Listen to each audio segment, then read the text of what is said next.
Mario Kart is one of Nintendo's biggest franchises. It comes right behind Mario Bros, the mainline series, and right in front of Mario Party. There's lots of Mario out there. The importance of Mario Kart and its long-lasting fame is all thanks to the super easy to understand controls and the memorable cast, levels, and music.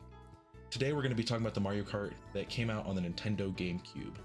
Unfortunately for Mario Kart Double Dash, it was sandwiched between two giants in the world of Mario Kart releases. Mario Kart 64, which was insanely popular and to this day remains one of the most popular Nintendo games, fueled by nostalgia and simply because it is a pretty good game. And Mario Kart Wii, which was an insanely popular game and to this day remains one of the most popular Nintendo games, fueled by nostalgia and simply because it's a pretty good game.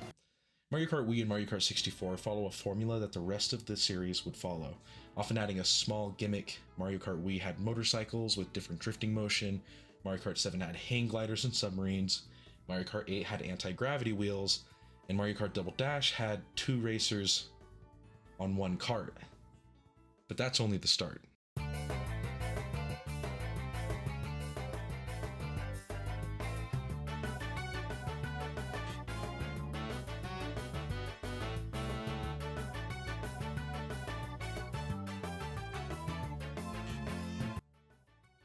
I wouldn't call Mario Kart Double Dash the black sheep of the Mario Kart franchise. I believe that honor goes to Super Circuit, but it's definitely one of the least talked about titles that came out before Mario Kart 7 and 8.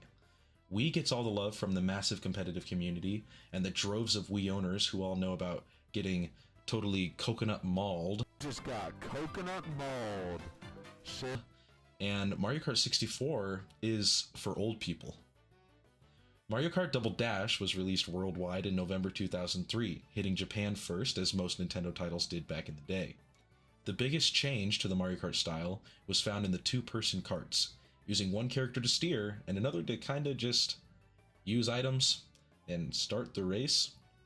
Outside of that, there were a few other features that we all might be used to that were introduced in this game. The first new feature was the choice of a kart. Gone are the days when you were only picking Toad because, just look at him. And in comes the hyper important choice of weight classes, karts, and characters.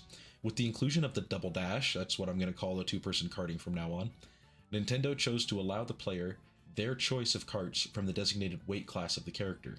If you choose Toad and Toadette, you can use the light weight class karts, but if you choose two characters of different weights, it only allows you to pick the heavier character's class of karts, which is incredibly disappointing considering how badly I wanted to see Bowser in the barrel train.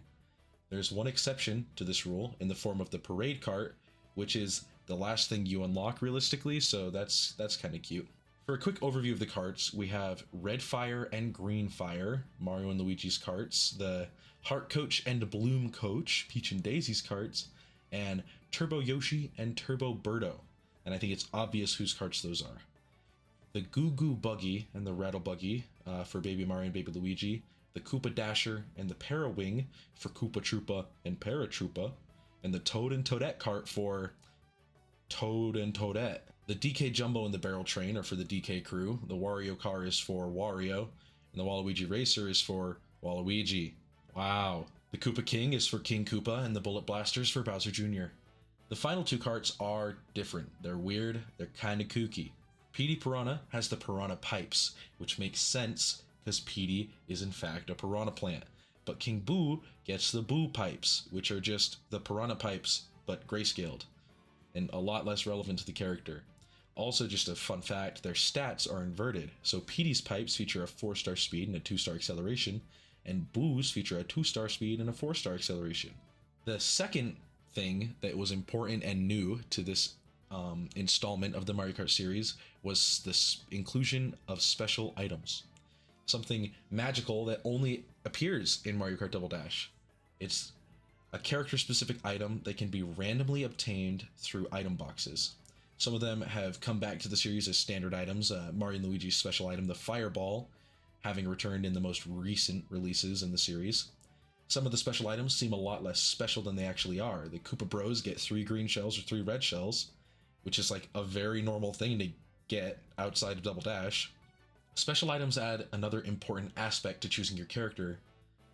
Whether you want to rain hellfire down on your enemies with Luigi's fireballs, or steal others' items with Peach's defensive hearts, The list of special items is pretty large, but most of the duos simply have reskinned versions of the special item, if not the exact same special item. Mario and Luigi have red and green fireballs, Peach and Daisy have the little heart thing, Yoshi and Birdo have color-coded eggs that home in like a missile and leave items all over the floor, Bowser and Jr. have a Bowser shell, Koopas have shells, Wario and Waluigi have a threat to national security, Donkey Kong and Diddy Kong have the best Mango Twitch emote, and the Baby Bros have a Chain Chomp. This is like the bullet bill for most of the other games, but way cooler and more chaotic. And Toad and Toadette have a golden mushroom. You may have noticed Petey and King Boo don't have a special item. That's because they cheat and have access to all of the special items. So good for them.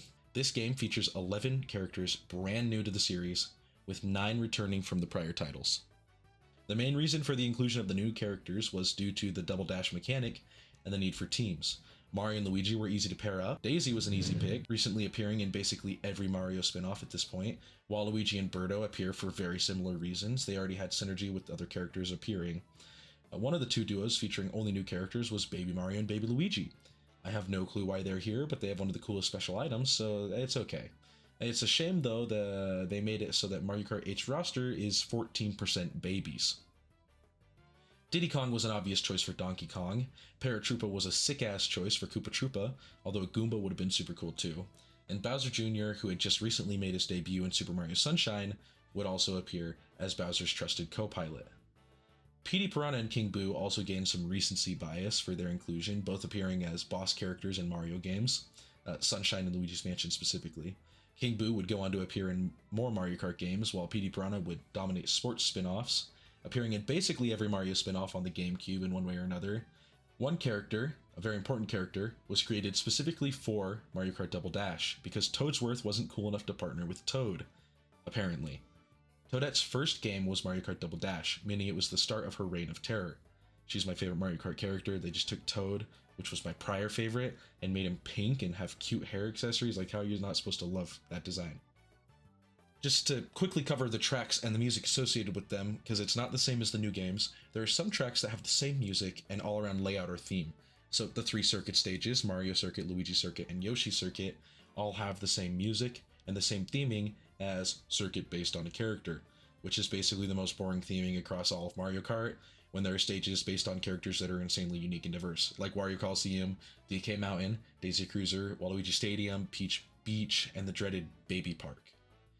Baby Park is a controversial track for many different reasons. It's got way more laps than the average course in the series, and the track itself is just an oval.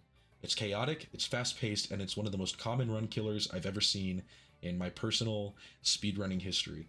Even in a casual setting, this course is like just a fun killer sometimes, if the people you're playing with are certified losers.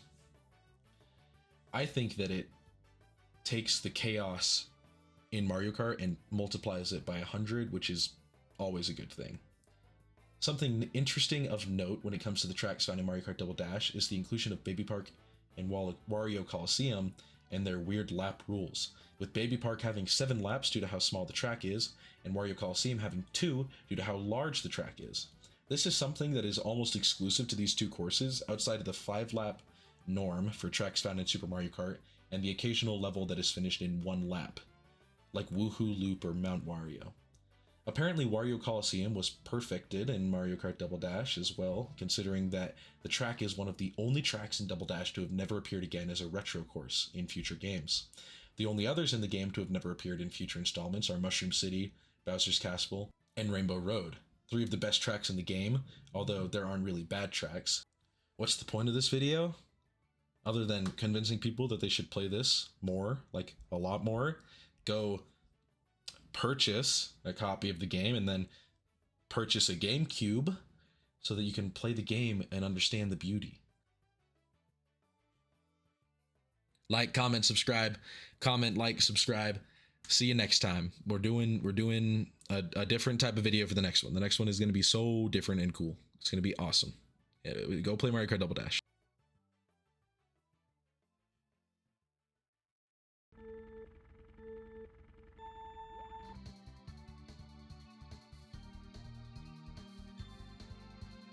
It's called a road, it's called a rainbow road. It is a road that you go. It's called a road, it's called a rainbow road.